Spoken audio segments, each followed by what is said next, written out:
राधे राधे।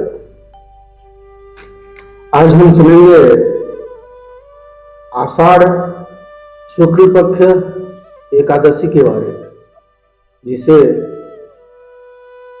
लोग हरिशयन एकादशी कहते हैं, शयनी एकादशी कहते हैं, देव शयनी एकादशी कहते हैं और आषाढ़ी एकादशी भी कहते हैं। आज जानेंगे पहले उसका स्टोरी, फिर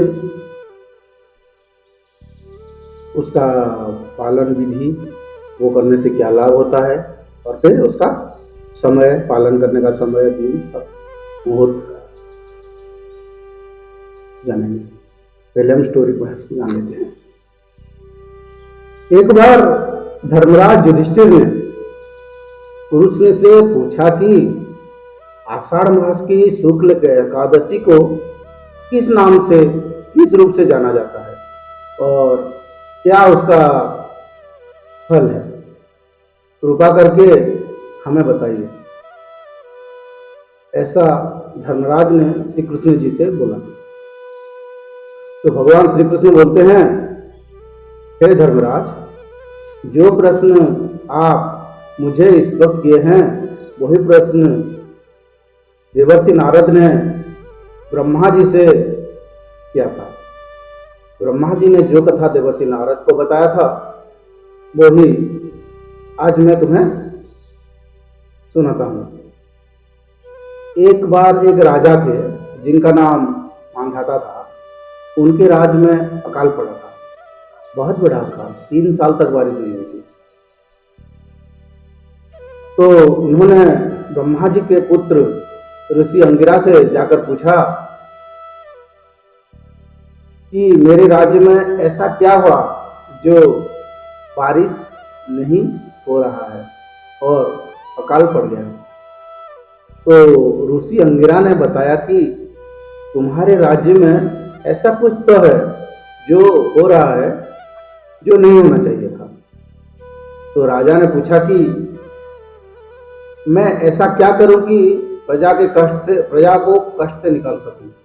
तो उन्होंने कहा कि आषाढ़ मास के शुक्ल पक्ष के जो एकादशी आता है, जिसे देव शयन एकादशी कहते हैं, तुम उसका व्रत करोगे तो निश्चित तौर पर तुम्हें उसका फल मिलेगा। तो राजा ने पूरी निष्ठा से देव शयन एकादशी का व्रत किया। तो व्रत पूर्ण होते ही भगवान ने ऐसा कृपा किया और ऐसी मूसलधारा बारिश की, और राजा ने जिस उद्देश्य से व्रत किया था वो पूरा हुआ और बारिश हुई और अकाल दूर हो गया। अब सुनेंगे एकादशी करने से क्या क्या होता है, क्या लाभ मिलता है, क्या फल मिलता है। हरिशयन एकादशी के व्रत करने वाले की पुण्य को गिनने के लिए चतुर्मुख ब्रह्मा भी असमर्थ है। महान पुण्यमयी, स्वर्ग एवं मोक्ष प्रदान करने वाली और सब पापों को हरने वाली यह एकादशी है। देव शयन एकादशी के दिन जिन्होंने कमल पुष्प से कमल लोचन भगवान विष्णु का पूजन किया तथा एकादशी का उत्तम व्रत किया है, उन्होंने तीनों लोक और 3 सनातन देवताओं का पूजन कर लिया। तो भगवान श्री कृष्ण कहते हैं, हरिशयन एकादशी के दिन मेरा एक स्वरूप राजा बलि के पास रहता है, तो दूसरा स्वरूप क्षीर सागर में शेषनाग की सज्जा में तब तक शयन करता है जब तक आगामी कार्तिकेय एकादशी शुक्ल पक्ष एकादशी तिथि नहीं आ जाती। अतः आषाढ़ शुक्ल एकादशी तिथि से लेकर कार्तिक शुक्ल पक्ष एकादशी तिथि तक मनुष्य को भली भांति धर्म का आचरण करना चाहिए।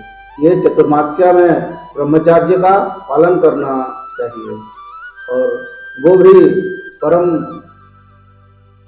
गति को प्राप्त होते हैं। एकादशी के व्रत से मनुष्य के सब पापों से मुक्त हो जाता है, अतः सदा इसका व्रत करना चाहिए, भूलना नहीं चाहिए।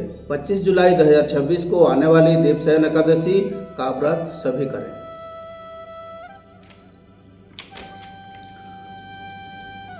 इस बार एकादशी का आरंभ हो रहा है 26 जुलाई सुबह 9:13 से 25 जुलाई 11:34 तक। तो सूर्यकालीन तिथि, इसका मतलब है हम सुबह से व्रत धारण करते हैं और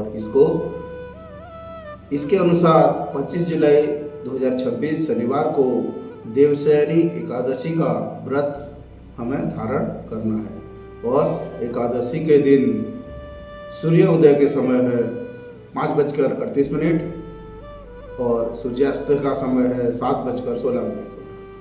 ब्रह्म मुहूर्त सुबह 4 बजे से लेकर 4:50 तक का है। अभिजीत मुहूर्त यानी शुभ मुहूर्त रहेगा दोपहर के 12 बजे से 12:54 तक।